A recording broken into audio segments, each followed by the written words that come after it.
મોટી વાવ ચોકડી માંસની દુકાન અને એક દુકાન લુખાવાડા ચોકડી ઉપર ખાતે એક જ માલિકની છે. બિન લાયસન્સ માંસ મટનની દુકાન સામે તાત્કાલિક કાર્યવાહીની માંગ.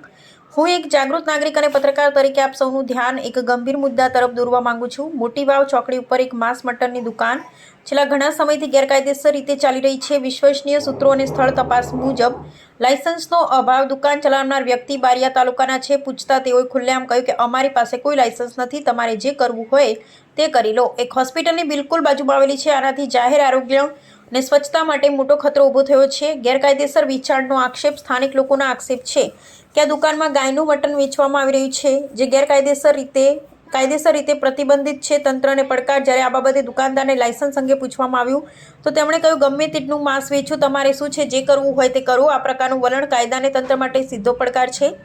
આ બાબત અત્યંત ગંભીર છે અને તેથી હું સંબંધિત તમામ અધિકારીઓને વિનંતી કરું છું કે ફૂડ એન્ડ ડ્રગ્સ વિભાગ, સ્થાનિક પોલીસ અને નગરપાલિકા પંચાયતની સંયુક્ત ટીમ દ્વારા તાત્કાલિક તપાસ હાથ ધરવામાં આવે.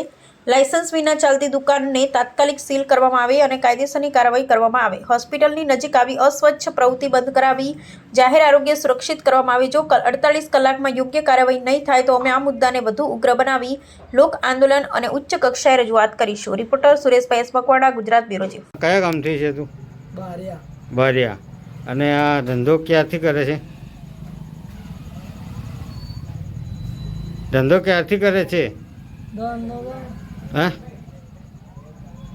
ક્યારથી કરે ધંધો? બોલ ને ભાઈ.